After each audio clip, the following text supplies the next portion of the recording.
Hello, welcome to the channel Y Stories. Enjoy watching. Victor Garcia was fascinated watching the leaves, which the wind first plucked from the trees and then merrily chased along the road. Most of the leaves were yellow, giving the impression that little specks of sunshine were running along the park pathways. Victor remembered vividly how last autumn the wind played exactly the same with the fallen leaves when he started going to school. That September day was etched in the boy's memory in the finest detail. Victor was a little, just a tiny bit, afraid of the unknown, but his grandmother, Susanna, laughed at his fears. "Silly boy, don't be afraid, nobody will hurt you at school. The teachers there are just as kind as the caretakers in kindergarten. You'll like it. You'll make friends with other kids." Grandma was right. On the very first day, a boy approached Victor and said very seriously, "My name is Alberto Jimenez. If you want, I can be your friend." Victor agreed immediately. "Let's be friends." The boys wanted to solidify their alliance right away and wanted to sit at the same desk, but the teacher said, "Children, I'll assign your seats myself. We have strict rules at school. During lessons, you should study, and you can socialize with friends during breaks and after classes." Rufina Gill, that was the teacher's name, quickly restored order in the classroom. She seated the children in pairs, a boy and a girl. Adelaida Arias turned out to be Victor Garcia's neighbor. She was a girl with huge eyes and two thick braids. Adelaida almost immediately offered to be friends. "Let's be friends." Victor didn't yet know the rules of school life very well. He thought no one couldn't be friends with two people at the same time, so he whispered back, "I'm already friends with Alberto. If you had asked me earlier, I would have agreed." Adelaida dramatically rolled her huge eyes and sighed sadly. "Too bad, but if you ever quarrel with Alberto, I'll be the first." Victor was very surprised that you had to queue up to be friends, but just in case, he promised.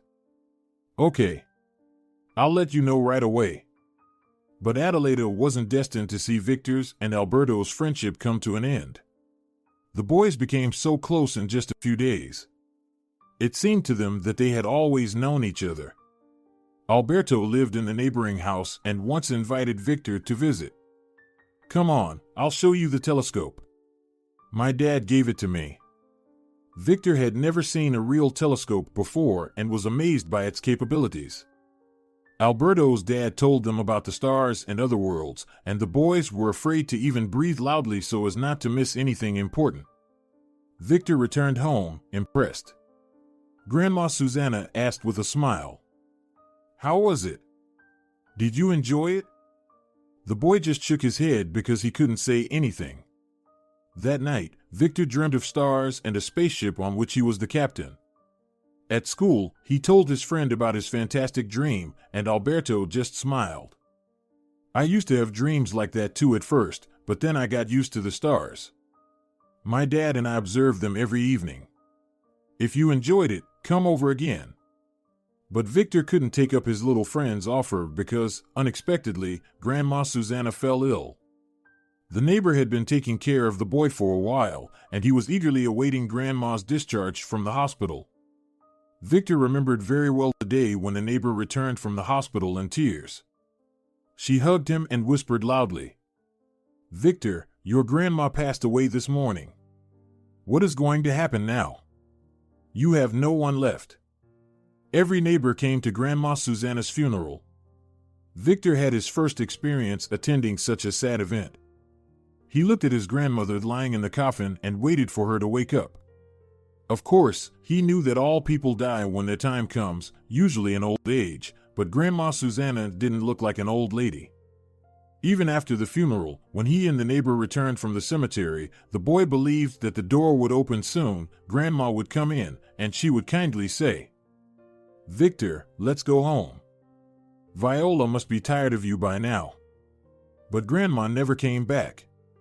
Instead, an unfamiliar woman and man came to the neighbor's house. And Viola started crying again. "Are you taking him away so soon? Let him stay with me for a little while." The child hasn't yet come to terms with the fact that he no longer has a grandma. The man sternly told the neighbor, "You are a complete stranger to the boy, and we have no right to leave him here." This man was speaking exactly like Alberto's robot that his father had given him. Victor understood that something very unpleasant was happening, but he couldn't change anything. At that moment, all the boy wanted was to become invisible so that he could quietly escape from these unpleasant people. The strangers were talking loudly to Viola, and she was just crying. Then the neighbor pleaded, "Let me at least gather his things." The man said sternly to the neighbor mechanically, "We'll provide everything he needs there. Although you can pack some personal items and clothes if you'd like." The neighbor hurriedly rushed into Grandma's apartment. Victor also started to follow her because he wanted to say goodbye to the house where his happiest days and childhood memories remained forever. But the stern man didn't allow it. "Boy, stay here, we're responsible for you now." Victor felt so hurt that he burst into tears. The guests tried to calm him down. The woman, who hadn't said a word before, made an effort to comfort him. "Dear, don't cry. There's good food at the orphanage, there are plenty of toys, and you won't be bored." The man's voice softened too, and he no longer sounded like a robot. "Kid, be brave. You have to be strong and endure. There are boys just like you in the orphanage, plenty of girls too, and you'll definitely make friends." Through tears, Victor shouted, "I already have a friend, Alberto. I don't want any other friends." Viola returned with his school backpack and handed it to the visitors. "Here, I've packed it. Can I visit Victor?" The guests were in a hurry to take the boy with them, and the man replied shortly, "Of course, you can, but only after the quarantine is over." As strange people led him to the car, Victor felt such a dreadful fear that his heart even skipped a beat. But he became even more scared when the stern man opened the car's rear door and ordered, "Come on, kid, get in." Victor jerked his hand, which the stranger was holding, with all his strength. The man clearly didn't expect such behavior from him and shouted, "Boy, don't provoke me. Another stunt like this, and I'll give you a good spanking like a father would. Although you probably don't know what a father can do." The silent woman turned to her companion. "Fernando, drop your tough guy act. This kid doesn't even turn 7, and he's already endured so much sorrow. First, his mother died because of a drunk driver, and now his grandmother. Don't pressure the child. Imagine it's your own son." The man grumbled disapprovingly. "I have a daughter, and I really don't understand all this sentimentality. Children need toughening up from an early age to get used to the fact that life isn't easy." The woman murmured something quietly in response, but Victor didn't catch her words. He didn't like this robot-like uncle or what he was saying at all. But he understood the meaning of his words on the very first day of his stay in the orphanage. For several weeks, Victor stayed at the reception center before being transferred to the orphanage located in their small town. The orphanage's director, Marina Serrano, personally explained everything to the newcomer. "Victor, don't be afraid of anyone. If someone dares to bully you, come to me right away."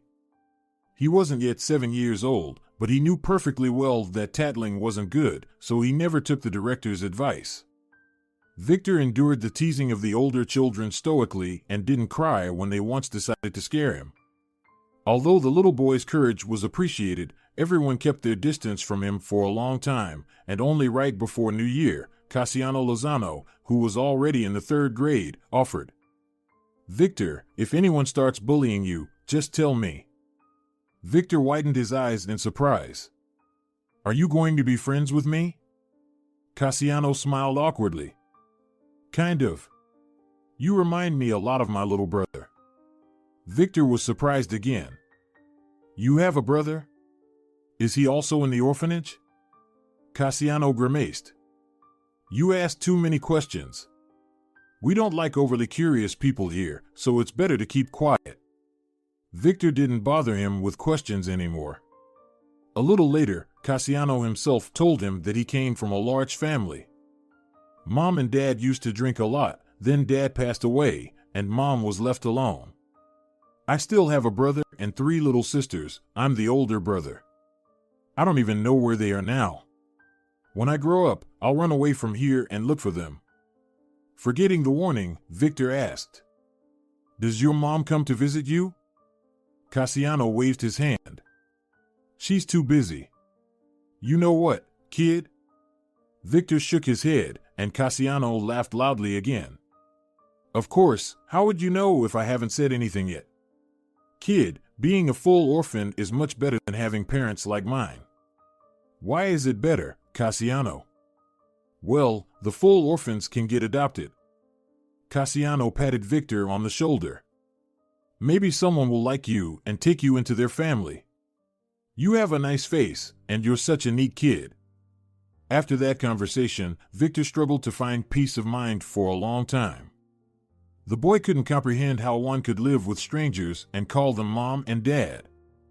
Victor slowly adjusted to life in the orphanage, and on this difficult journey, his new friend greatly helped him. To remember and learn everything, the little boy followed Cassiano everywhere, like a shadow. Cassiano was pleased with his companion's loyalty and repeated it endlessly. "Look, Victor, and learn." Even the older kids respected Cassiano, which elevated him even more in Victor's eyes. Only the teachers and caregivers were displeased with Cassiano. They considered him a troublemaker and a nuisance. Indeed, Cassiano didn't burden himself with studies. He was often scolded during lessons. But Cassiano was always the first to learn important news and share it with the other children. Once he announced, "Tomorrow, the sponsors are coming.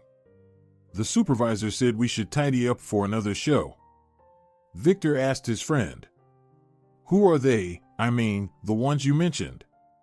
The little boy didn't remember the unfamiliar word at first. Cassiano chuckled. "You don't know who the sponsors are?" Victor nodded and guessed the first thing that came to his mind. "Are they doctors?"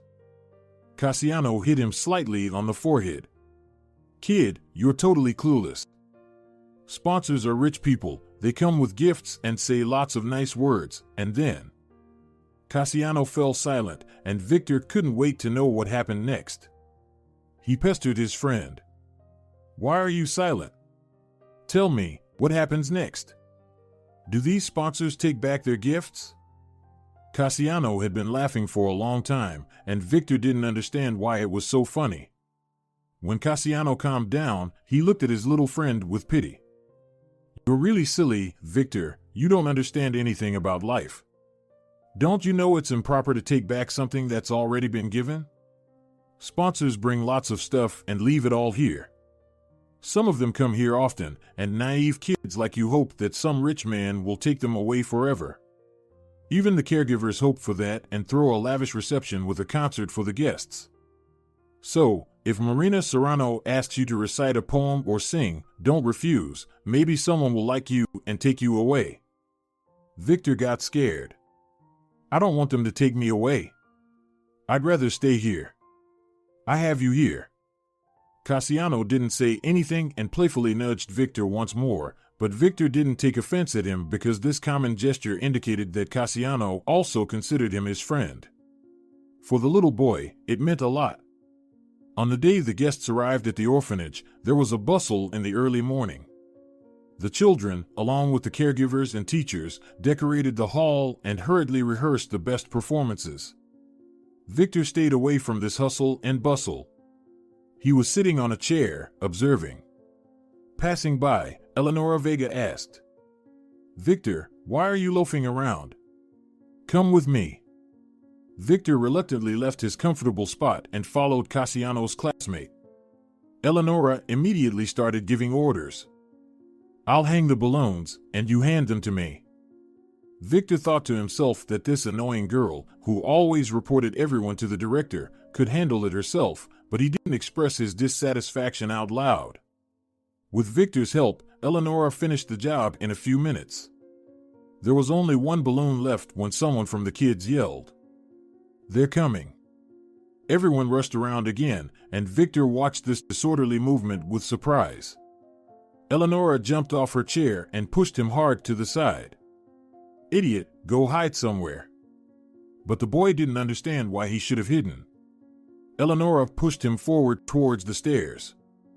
I'm telling you to hide and don't interfere. You're not grown up enough to meet the sponsors. She overdid it when pushing, and Victor fell to his knees. At that moment, the entrance door swung open, and two men entered the hall. They were followed by a small procession of local officials. Everything happened so quickly that Victor hadn't even managed to get up after Eleonora's shove. The guest stopped, and the man leading the procession extended his hand to him. Kiddo, are you hurt? Let me help you up. Victor stood up with the stranger's assistance. He felt something warm trickling down his right leg, but he didn't show that he felt pain. With a lively voice, he reassured the stranger. No, sir, I'm not hurt at all, just a little bit. The man chuckled kindly and squatted down in front of him. So, is it painful or not? Looking into the man's eyes, the boy smiled. It honestly doesn't hurt. That's great. Then let's get acquainted. The man extended his hand to the boy. My name is Valerio Cano. The little boy responded in a grown-up manner. I'm Victor Garcia. The guests applauded together. One of the escorts remarked, Victor, this boy looks so much like you. The businessman agreed. You're right, there's something about him that resembles the Cano lineage. Victor felt very pleased to be the center of attention, but it was even more pleasant to feel this man was close to him. When Marina invited the guests to enter the auditorium, the boy also followed his new acquaintance. However, the director looked at him very expressively and whispered, Victor, stay here, you're not participating in the concert. The good mood vanished immediately, and Victor even felt like crying. But he held back because Eleonora came running up. Victor, were you trying to show off but got rejected? Victor didn't respond and ran off to the dormitory. From the window, he was watching the guests leave. His adult friend didn't immediately get into the car.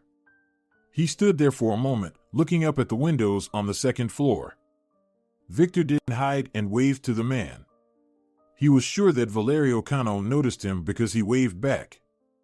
Victor decided not to tell Cassiano anything for now, but it turned out that just 2 days later, Valerio Cano came to the orphanage again, but this time he was alone. Victor only found out about his arrival after the duty caregiver said, Victor, hurry to the director's office, someone is waiting for you there. Victor immediately guessed that Valerio Cano was waiting for him.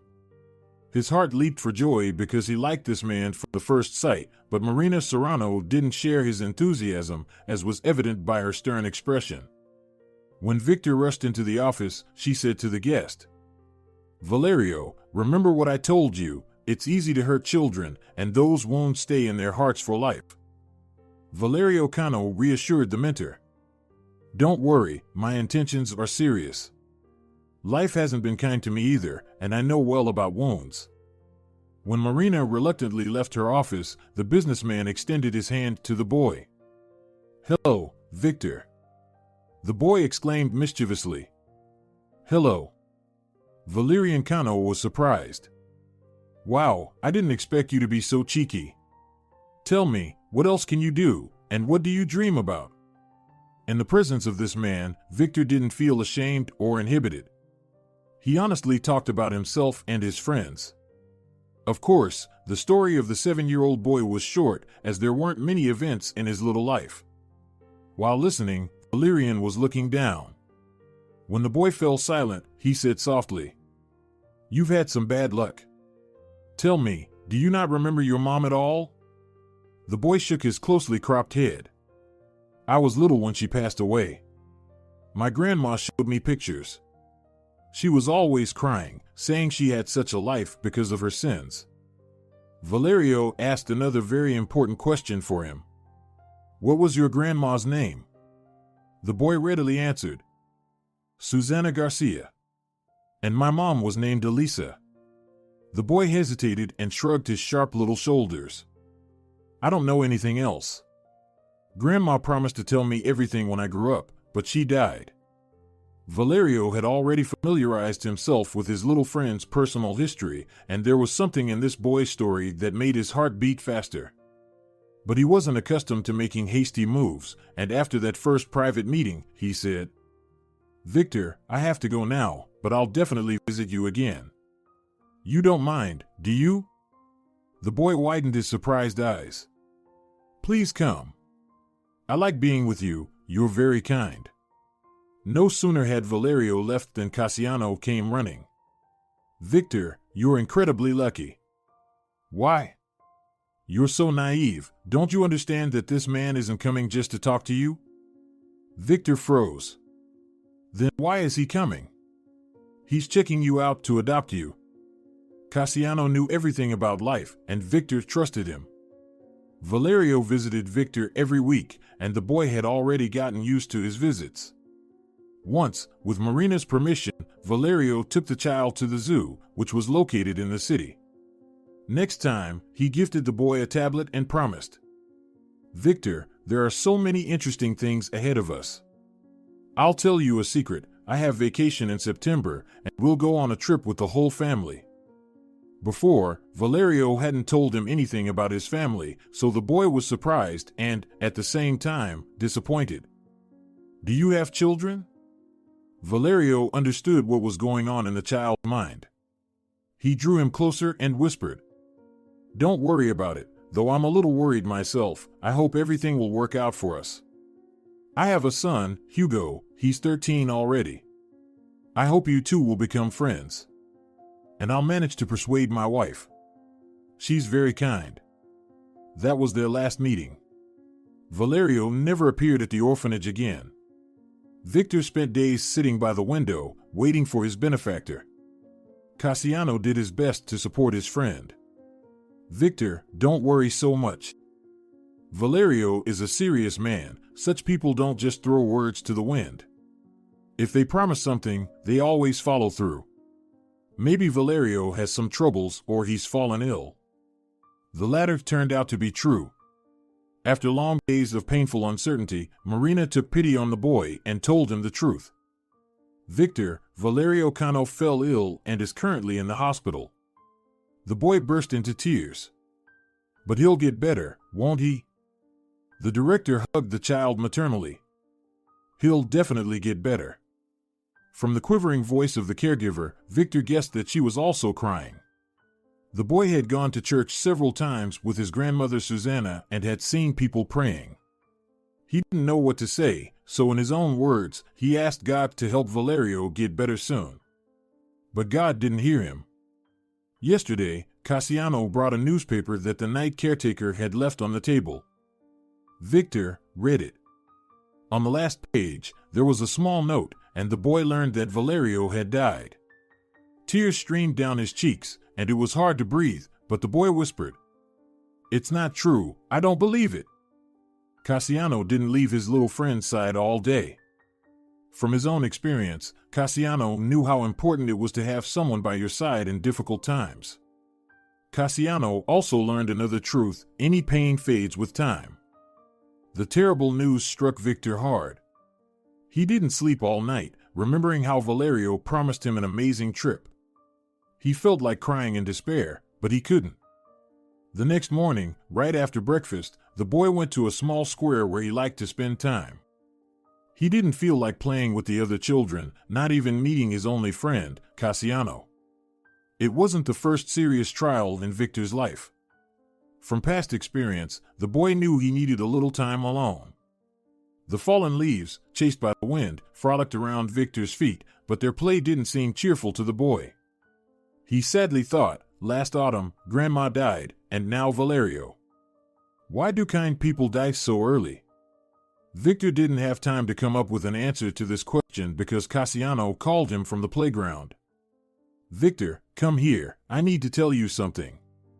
Victor wasn't in the mood to be entertained, so he waved his hand. "I'd rather just sit here, I'm not in the mood to play." It wasn't long before Cassiano ran up to him himself. He sat down next to him and whispered fervently in Victor's ear. "Listen, Victor, I found out something. I think you'll be interested in knowing." Victor asked indifferently, What is it? Cassiano leaned in even closer. Valerio will be buried tomorrow, and I think it would be all right for you to say goodbye to him. I know there's a custom of saying farewell to loved ones when they die, and Valerio was like.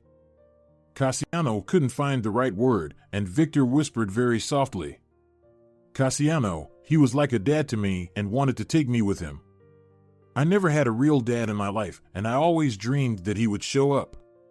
When Valerio and I went to the zoo, I already understood that he wanted to take me with him.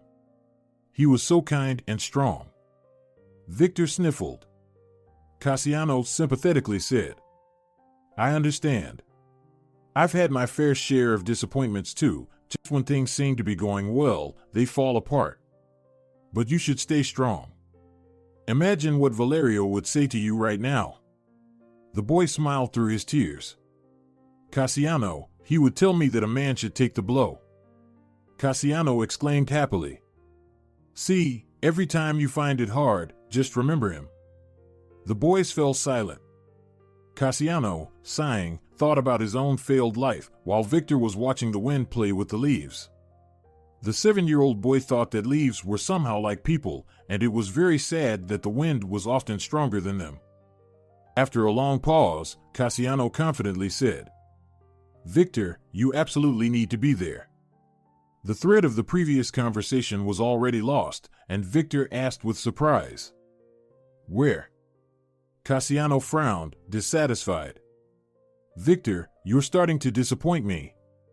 Your father, so to speak, died, and the funeral will be tomorrow. Got it? Cassiano waited for Victor to nod in understanding before continuing. So you need to be at the cemetery. Victor paused for a moment, pondering his friend's words, and then said, I know where it is. When Grandma died, I was there. The next day after the funeral, Viola and I went there. But nobody will let me go, Cassiano. Cassiano shook his head. Victor, you're still like a child, you have a lot to learn. Why ask for permission when you can sneak out for a short while? Victor even began to stutter in surprise. How? Cassiano chuckled. It's very simple. Over there, Cassiano nodded towards the high fence separating the orphanage from the residential area of the town. There's a gap. Older kids often use it to sneak into town for a party or just to hang out with local guys. Victor skeptically asked, Can I do that? What if I get caught? If you do everything right, no one will even notice. You'll go to the cemetery, find out where Valerio's grave is, and then calmly return by lunchtime. Valerio's funeral is tomorrow, it's Saturday. Since there were no school activities at the orphanage on weekends, Cassiano's plan seemed quite realistic. Cassiano showed his friend the secret place that led to freedom. According to Cassiano's plan, Victor was supposed to return immediately. Cassiano advised, Don't take anything with you. You'll attract the caregiver's attention. And don't go anywhere else, remember, you need to be back for lunch. Victor promised earnestly. Cassiano, I'll definitely come back. There were certain risks associated with the upcoming event, which excited the boy's imagination. He envisioned various scenarios of how he would run away and then return to the orphanage. All that was left was to wait for the morning to put Cassiano's plan into action. Victor hardly slept again that night. He had a severe headache, but he bravely endured it because he couldn't give up on what he had planned. Anxious thoughts prevented the boy from focusing, and a lack of sleep affected his appetite badly. The night caregiver noticed this and said disapprovingly, Victor, what are you poking at on your plate? Hurry up and finish your meal. I'm not going to stand here watching over you. Victor forced himself to eat the porridge. He was very afraid that the caregiver would suspect something or suddenly read his thoughts, but everything went well, and after the meal, the children engaged in their favorite pastimes. The girls organized a beauty contest right in the square and pretended to be models. Most likely, they were trying to attract the attention of the boys, but they viewed the girls' antics with deep disdain. They preferred strictly masculine activities like football or push-ups for competition. Victor leisurely walked around the square and casually headed towards the secret gap. Following Cassiano's advice, he checked several times to see if anyone was spying on him, and only after making sure that everything was fine did he slip into the small opening. But the carefully planned plan almost collapsed in the first few minutes of the long-awaited freedom. Victor had not gone far from the orphanage when he met an elderly woman. The old lady carefully examined him and asked gently, "Boy, what are you doing here? I haven't seen you around here before." Victor was at a loss and began to lie aimlessly. "I came to visit my grandma Laura, and she told me to go to the store and buy bread." The old lady persisted. "Then you're going in the wrong direction. The store is over there." The boy had to change his route involuntarily, and he ran to the store. After getting some distance, he looked back and saw the unfamiliar woman following him. A treacherous thought flashed through his mind: I have to go back, or this lady won't leave me alone. But luckily for Victor, a bus pulled up at the stop right in front of the store. The boy almost screamed with joy because he saw the familiar number 11 on the bus. He remembered that he and Viola had taken this bus to the cemetery a year ago. Victor managed to jump onto the rear platform of the vehicle, and the door closed behind him immediately. He pressed against the window and saw the persistent woman watching the departing bus. He really wanted to stick his tongue out at her, but he held back because his prank could attract unwanted attention. All the way to the cemetery, Victor hid behind the backs of adult passengers, and the journey went smoothly. He had to find a reliable hiding place and wait for the funeral procession of his benefactor. This task was not so simple because the cemetery was in an open area, almost devoid of vegetation, with only a bush visible at the entrance. Without much thought, the boy dove into it and waited. Time dragged on monotonously, and Victor's legs became stiff from being in one position for so long. People came to the cemetery to visit the graves of their loved ones and then left, but Victor kept waiting. Finally, from his hiding spot, he saw several cars pulling up to the cemetery, followed by a funeral bus. Many people disembarked from there. Victor was already relieved that he could leave his hiding place when he unexpectedly noticed Marina Serrano among the attendees. Fear of being discovered chilled him to the core, and his chin trembled. "If the director notices me, I'm done for." During his several months in the orphanage, Victor picked up some street slang from the older kids. Although he didn't quite understand the meaning of many expressions, he enjoyed using them. He dove back into the bushes, thinking, I got myself into a mess. What do I do now? At this critical moment, Victor remembered Cassiano and his confident "Don't drift, buddy." He mentally thanked his friend for supporting him, even from a distance. As the boy pondered the situation, he heard the sounds of a funeral march in the distance. Soon, the music faded, replaced by the voices of people and women's crying. Victor carefully pushed aside the branches of the bush that concealed him and saw a crowd of people heading deeper into the cemetery. Two men at the front of the procession carried a large portrait of Valerio Cano, followed by several men carrying the coffin with the deceased's body. Nausea gripped the boy's throat tightly, and he started crying silently. Only now did Victor truly realize the depth of his personal loss. Forgetting to be cautious, the boy left his hiding place and joined the procession. He was hiding behind the backs of unfamiliar people, like he did on the bus. Many of those present felt it was their duty to say kind words about the deceased.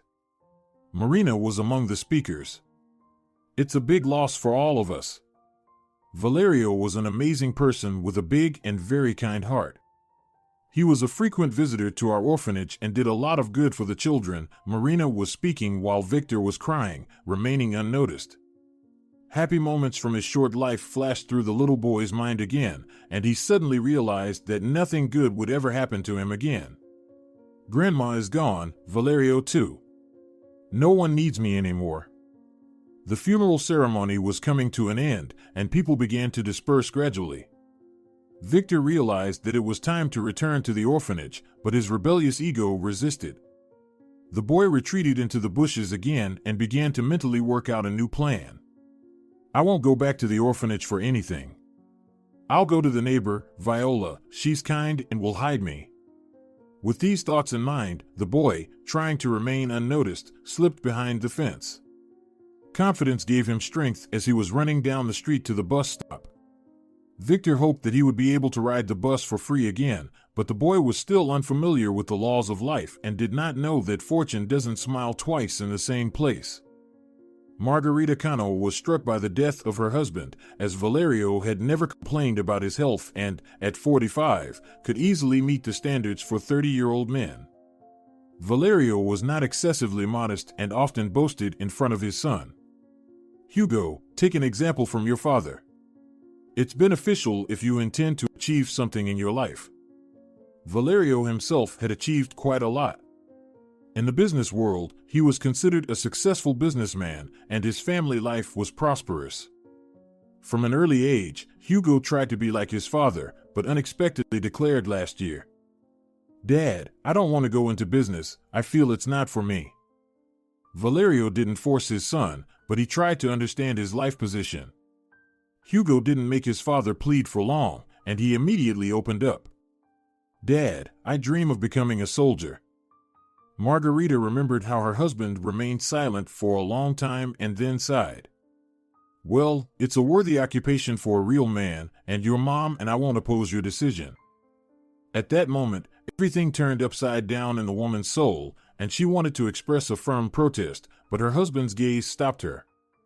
She remained silent, which she later regretted, and in the fall, with his father's assistance, Hugo enrolled in a military school.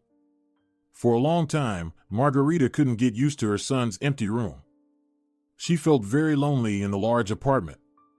Her husband was attentive and noticed her mood, so he decided to have a frank conversation with her. "Margarita, you're a smart woman and should understand that there comes a time when a boy turns into a man. And parents have no right to keep their children by their side. After all, fanatical love is destructive. It deprives a person of independence. You wouldn't want our son to turn into an amorphous creature." Of course, Margarita didn't wish such a fate for her only son, but she couldn't imagine how to fill the void that formed after his departure. One day, her husband suggested, "Margarita, you could get involved in charity work. Such activity will occupy the emptiness and bring you a lot of satisfaction. I know it from experience." The woman immediately waved off the suggestion. "One benefactor is enough for our family. Of course, I'm not against helping those in need, but I can't visit orphanages or homes for the elderly. My nerves can't handle it. I feel sorry for everyone. I want to warm and feed everyone, but I understand that it's impossible." Margarita remembered that her husband looked at her strangely then and said thoughtfully, "Why everyone? Even saving one soul means a lot." She found this conversation unpleasant and didn't ask her husband whose soul he was suggesting saving. This conversation took place at the end of the summer after they took Hugo to his place of study. In the fall, they planned to go on vacation together, and Valerio even promised her some surprise, but an unexpected disaster didn't let these plans happen. On that fateful day, a storm broke out, and the gusty wind tore roofs off houses and uprooted trees. Valerio was about to leave for some errands, but as he exited the office, a sign collapsed on him. The structure had considerable weight, but it didn't cause significant injuries to the man, just a few bruises on his back and shoulders and a minor concussion. Valerio even joked about it over dinner. "Margarita, can you imagine? Today, my own company almost did me in." The woman was surprised. "How could that happen?" Valerio laughed. "Life is full of inexplicable accidents. Today's incident falls into that category. The wind blew the sign of our company onto me. But, thank God, everything turned out fine. It hit me hard on the head, of course, but I'm resilient." Margarita examined her husband's bruises and also thought he got off lightly, but during the night, his condition deteriorated sharply. He complained of unbearable headaches, and they had to call an ambulance. Valerio was immediately taken for x-rays, and the attending doctor announced, "Your husband is in a very bad condition. He has the brain swelling." The medic didn't say anything more coherent, and Valerio was immediately admitted to the intensive care unit. It was only the next day that the woman learned from a nurse that her husband had been hooked up to various machines because his body was failing to cope. Margarita, who had some understanding of medicine, immediately went to the chief physician. She pleaded for her husband to be urgently transferred to the city hospital, but the doctor sadly shook his head. "We can't transport him now, it's too serious. We'll wait for the crisis to pass." But there was no improvement, and on the fourth day, Valerio passed away without regaining consciousness. Margarita was in such a state in the following days that she only remembered fragments of events. Several times she lost consciousness, and her close friend had to revive her. Only on the day of the funeral did her head clear slightly. The friend was very worried about her. "Margarita, maybe I should give you a couple of tranquilizer pills so you don't collapse at the cemetery." But the woman categorically refused medication. "No need, I'll try to hold myself together. I want to be of sound mind, but just in case, keep your remedy handy." During the farewell ceremony, there were many moments when Margarita was on the verge of fainting. Perhaps her friend would have had to resort to emergency aid if not for a little boy. The widow didn't notice him at first. Initially, she thought he had come with someone familiar to Valerio. The thought crossed her, why drag a child to the cemetery? But then she realized that this boy was on his own. He tried to hide behind the adults, which was quite noticeable. From a distance, the woman couldn't see the boy well, but she easily determined that he was no older than 8. She noticed how the boy slipped into the bushes that stretched like a wall at the entrance. A pang of pain pierced her heart, and a foolish thought raced through her mind. This child is somehow connected to Valerio, and I must find out. When all the participants in the ceremony began to leave, Margarita's friend offered, "Let me give you and Hugo a ride home." Margarita quickly replied, "Let Hugo go with you, and I'll stay here for now." Her son didn't like this decision. "Mom, I can't leave you here alone." But Ariel understood the widow's desire and dragged the boy along. "Hugo, let Mom say goodbye to your father, it's necessary." These brief negotiations took only a few minutes, but the boy, who incognito attended the funeral ceremony, had enough time to sneak out. Margarita tried to see him, then peered into the bushes, but the kid was already gone. The woman rushed outside the fence and, in the distance, saw a familiar silhouette. At first, she wanted to call out to the boy, but she realized that it would only frighten him.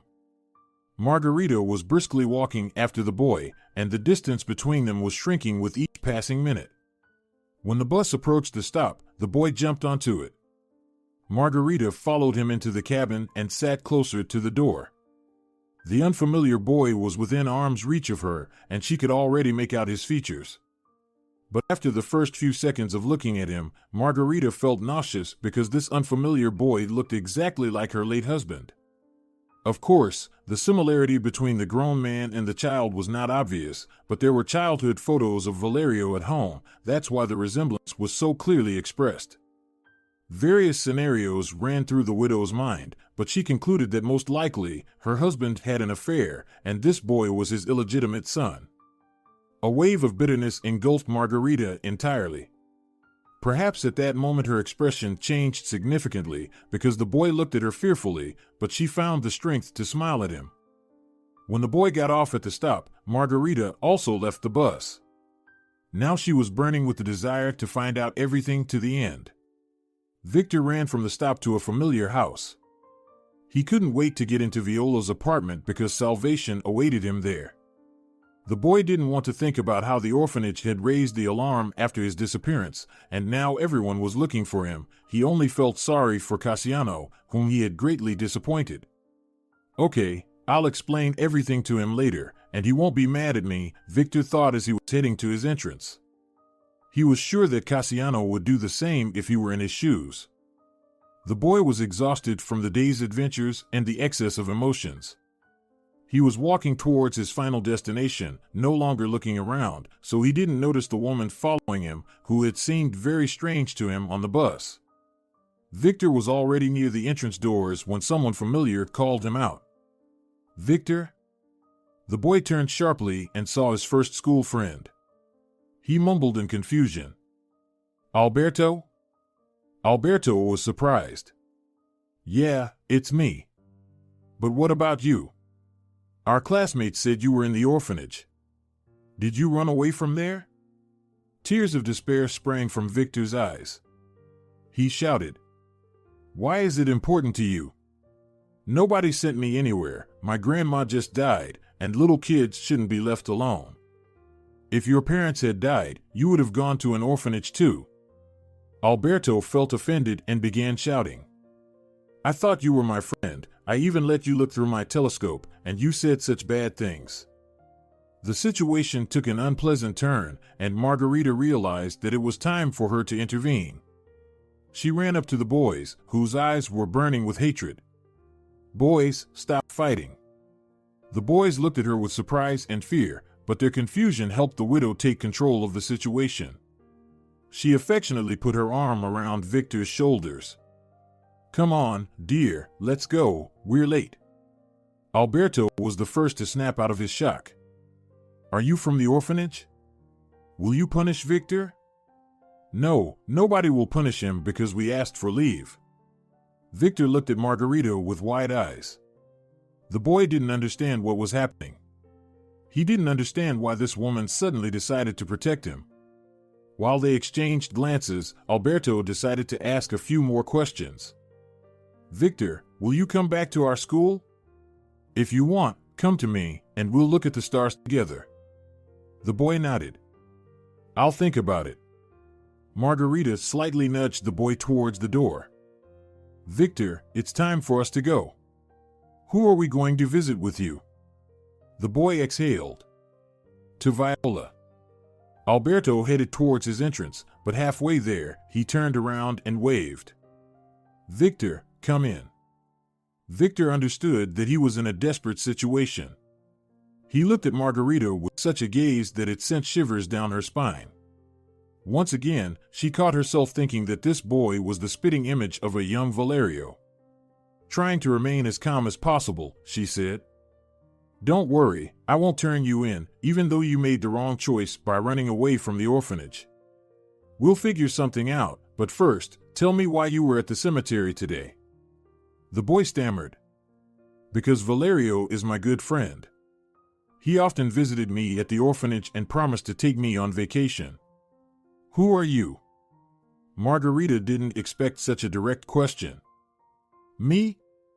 I'm Valerio's wife." The boy smiled. "He said you were very kind, and he also talked about your son, Hugo. Valerio was a very interesting person. It's a shame he died." "I feel the same. I guess I'll never get used to the idea that he's not here anymore. But since you were friends with him, I'll do everything to make sure you don't feel lonely in this world." Margarita hugged the boy, and Victor didn't resist. He felt in his heart that this woman posed no threat and that she radiated kindness. Viola Velasquez was getting ready to go to the grocery store for some shopping. She didn't like surprises, so she always bought groceries in store, and she tried to finish all the important tasks for her modest household before lunch. But as it happens, even the best laid plans can go awry. Viola found herself in such a predicament. When she started preparing a hearty dinner, she unexpectedly discovered that there was not any salt in the house. She scolded herself. "I'm such a bad homemaker, I even ran out of salt, and I missed that moment. Now I'll have to go out at night." Before she could name the destination of her unplanned trip, she heard an insistent ring at the door. The woman was confused in the middle of the hallway. Who could that be?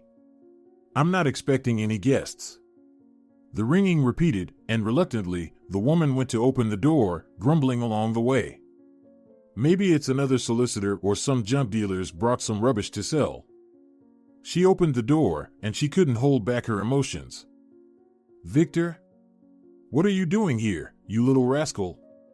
You should be at the orphanage."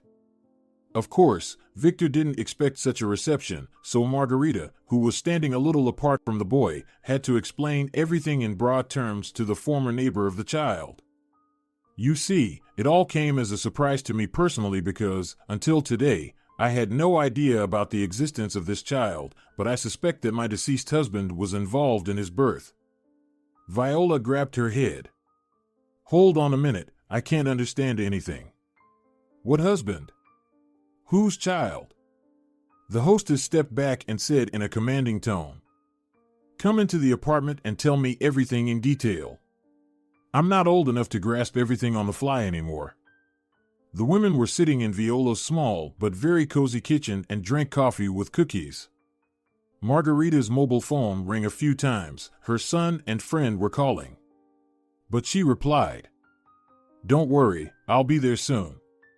I've got some affairs, I'll tell you everything later." When the businessman's wife introduced herself, Viola clutched her heart. "Are you Margarita Cano?" "Oh my God." The guest was taken aback. "Why does that surprise you?" The hostess didn't answer immediately. "It surprises me because one is making a mess, and the other, meaning me, has to clean it up. Come in, I'll tell you everything in order." "I guess you're blaming your late husband." Viola rolled her eyes and crossed herself. "May he rest in peace. They say he was a good man and helped orphan children." Margarita confirmed this fact. Yes, he considered charity the main thing in his life and donated a lot of his personal funds to these purposes. But as it turned out, not all the underprivileged were, if I may put it this way, equal to my husband. Viola waved her hand. "Marga, can I just call you that?" The widow forced a smile. "Of course, you can. After all, you're of the age of my mother." Getting to know her advantage, the hostess continued. "Not everything is as it seems at first glance. You suspected your husband of infidelity, but in reality, it's a completely different story. Susana Garcia, Victor's grandmother, told me everything shortly before her death. It weighed heavily on her that she once broke up a family and took another woman's husband and father. But as they say, no joy can come from causing grief. That's what happened to Susana. Her husband died of a stroke when he was barely 40. Then God took Elisa, their only daughter, and last year Susana herself left this world." Margarita was stunned. "So you mean to say that my husband and this Elisa?" Viola smirked. "Yes, they are half-siblings, and judging by how surprised you were by my story, your late husband either didn't know he had a sister or didn't want to involve you in his family history. That seems to be the case. Although it's hard for me to believe that in such a small town, people could live side by side and not know each other. Anything is possible. Perhaps your mother-in-law was a proud woman and permanently cut his father out of his life. Or maybe Valerio himself was deeply hurt by his parent and didn't want anything to do with him." Margarita nodded. "That's possible." Viola glanced thoughtfully out the window. "You know, Marga, this sin tormented Susana until her last day. She often went to church, seeking forgiveness. I don't know if the Lord forgave her, but she was punished fully and died prematurely. She didn't even make it to 60. She was very afraid that heavenly punishment would also affect Victor. She loved him very much." Margarita covered Viola's sturdy hand with her own. "I will do everything possible for this child. You know, my husband often tried to involve me in his affairs, but I always refused. Now that I know everything, I understand that I simply must continue his work." Margarita could no longer hold back her tears. She was crying on Viola's shoulder. The kind woman stroked her hair, bound in a mourning band, gently saying, "Cry, my dear, and heal your soul. It's good that you've realized your purpose. I see that you have a very kind heart."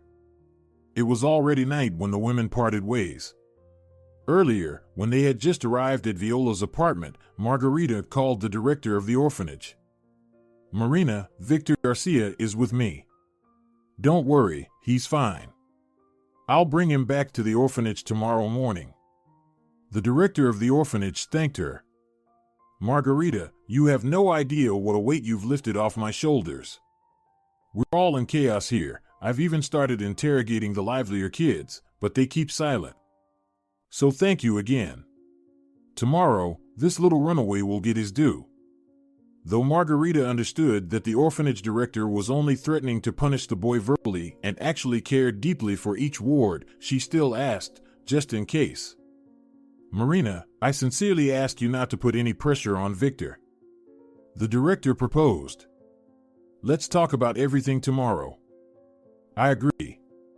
Margarita left Victor with Viola and went home, where her son awaited her. Despite the situation not being entirely suitable for candid conversations, Margarita said to her son, "Hugo, how do you feel about having a serious talk?" Even 1 year at the military school had changed the boy significantly. Hugo had been trying to support his mother these past few days, helping her with the funeral arrangements. Now, in response to her question, he replied calmly but firmly, "Mom, I believe that serious matters should be discussed immediately. Such conversations cannot be postponed." Margarita breathed a sigh of relief. "I agree, and I want to tell you something." She almost precisely recounted Viola Velasquez's story to her son.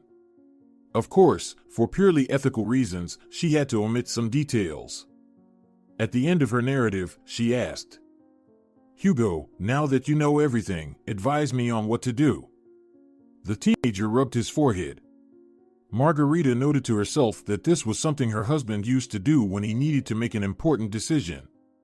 After a brief moment of reflection, Hugo said, "Mom, we need to take Victor out of the orphanage. After all, he's our relative, and we should take care of him.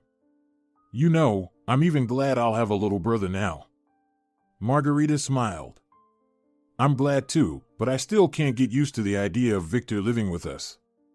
She said the last sentence quietly, and her son didn't hear it.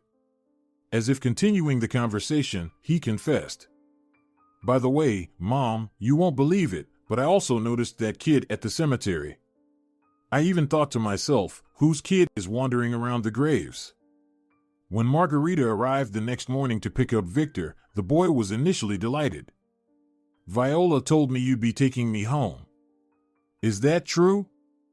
Margarita found herself in an awkward position.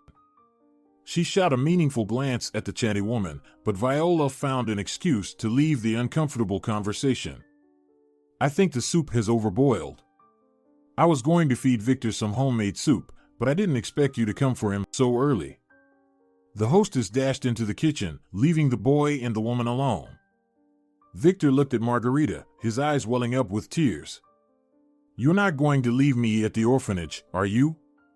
Margarita would give anything to ensure this boy never cried again in his life. But she couldn't deceive him.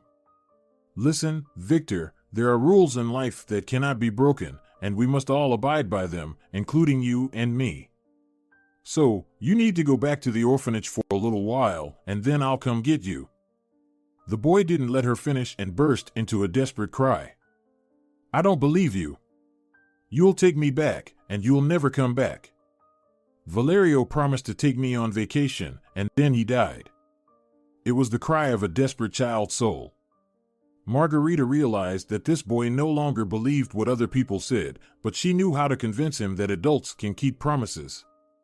For little ones, it's simple. If you promise something, you must do it. Otherwise, why promise at all? Victor was sitting on his favorite bench in the park. Though it was quite cool outside, with a fine drizzle falling, he didn't want to go into the warm building. He was watching the branches of the trees, where lonely leaves fluttered in the wind, and sadly thought to himself, "I'm all alone too. Cassiano is mad at me and doesn't want to be friends anymore, and the guys tease me, calling me a runaway." Victor didn't know that older boys were now after him, blaming him for closing off their path to the outside world because of his actions. Leaves were floating in the puddles. Victor also wanted to float away somewhere far, far away. From afar, he heard Cassiano's warlike call. "Victor, get up. Run to the main building. Marina is calling you." Victor didn't want to run, and he slowly walked to the building. As usual, he knocked on the door of the director's office first, and when he opened it, he froze in amazement. You came?" Margarita was still in mourning for her deceased husband, but there was joy on her face. She smiled and cried, "Victor, I came for you. The boy rushed into her arms, fearing that his hopes would be dashed again and that he would be left alone once more. As if to confirm that nothing bad would happen to him anymore, Margarita whispered, "Now we'll always be together." Looking into her eyes, Victor asked, "Can I call you Mom?" "Of course, you can." Marina had witnessed such a touching scene many times in her practice. But every time, she couldn't help but shed tears. If you're enjoying it as well, leave a like and subscribe.